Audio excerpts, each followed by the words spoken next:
नमस्कार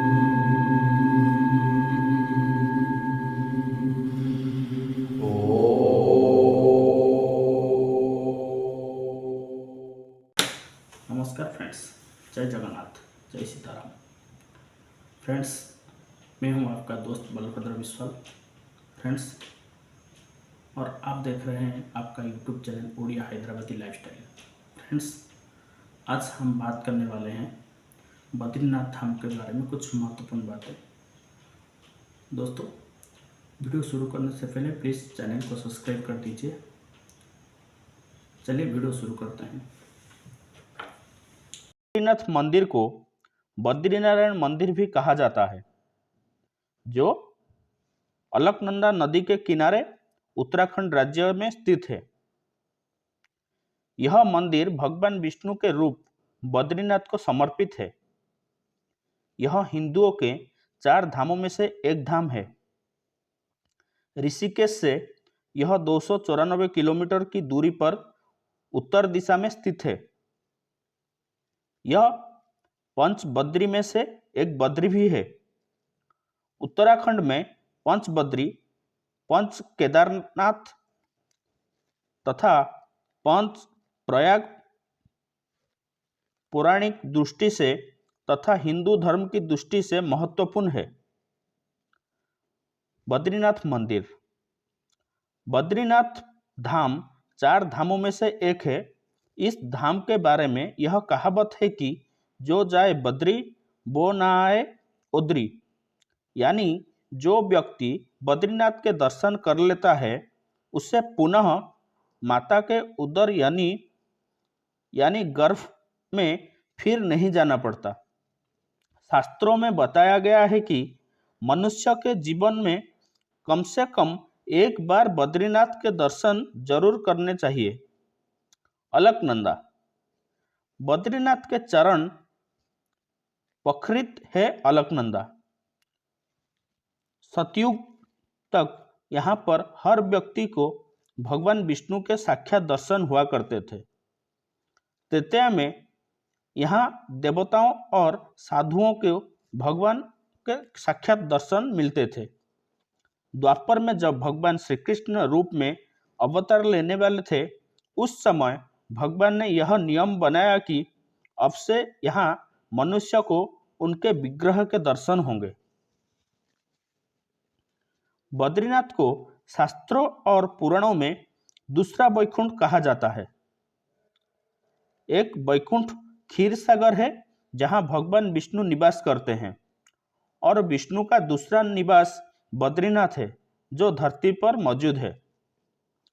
बद्रीनाथ के बारे में यह भी माना जाता है कि यह कभी भगवान शिव का निवास स्थान था, लेकिन विष्णु भगवान ने इस स्थान को शिव से मांग लिया था। गौमुख।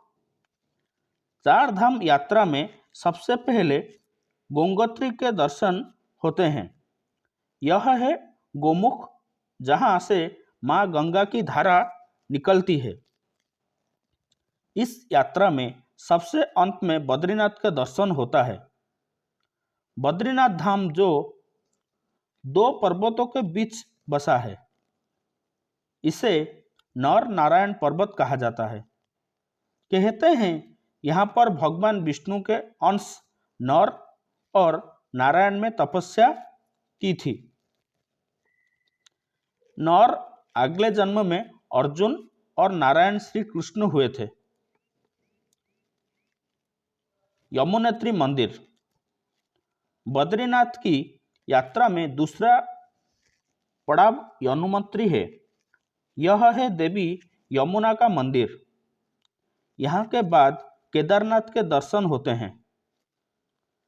मान्यता है कि जब केदारनाथ और बद्रीनाथ के कपाट खुलते हैं, उस समय मंदिर में एक दीपक जलता रहता है। इस दीपक के दर्शन का बड़ा महत्व है। मान्यता है कि 6 महीने तक बंद दरवाजे के अंदर इस दीप को देवता जलाए रखते हैं। नृसिंह मंदिर जोशीमठ। जोशीमठ स्थित नृसिंह मंदिर का संबंध बद्रीनाथ में माना जाता है। ऐसा मान्यता है इस मंदिर में भगवान नृसिंह की एक बाजू काफी पतली है। जिस दिन यह टूट कर गिर जाएगी उसी दिन नर नारायण पर्वत आपस में मिल जाएंगे और बद्रीनाथ के दर्शन वर्तमान स्थान पर नहीं हो पाएंगे। बद्रीनाथ तीर्थ का नाम बद्रीनाथ कैसे पड़ा, यह अपने आप में एक रोचक कथा है।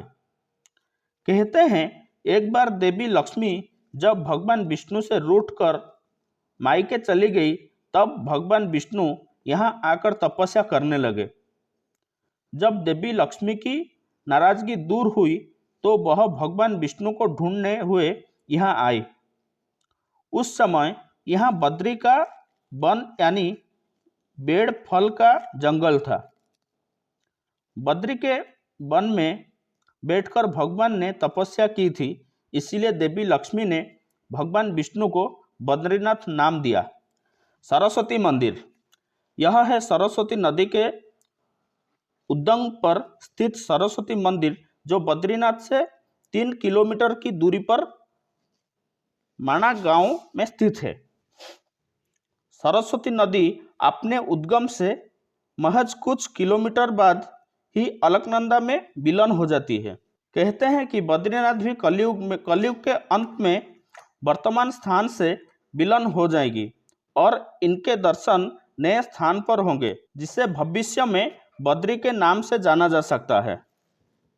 बद्रीनाथ, यह है बद्रीनाथ का भव्य नज़ारा। मान्यता है कि बद्रीनाथ में भगवान शिव के ब्रह्म हत्या के पाप से मुक्त मिली थे।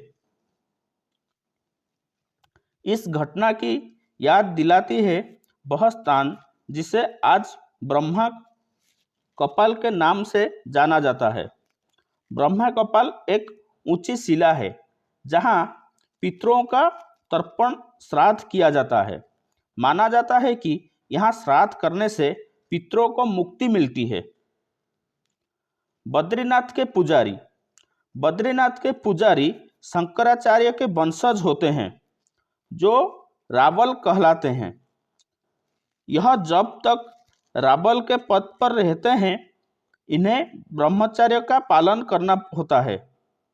रावल के लिए स्त्रियों का स्पर्श भी पाप माना जाता है। दोस्तों, ये था बद्रीनाथ का कुछ महत्वपूर्ण बातें। और दोस्तों, वीडियो अच्छा लगे तो प्लीज़ चैनल को सब्सक्राइब कर दीजिए, बेल आइकन को दबाइए ताकि मैं आपके लिए अच्छा वीडियो लेके आऊँ। रखता हूँ, नमस्ते, जय जगन्नाथ।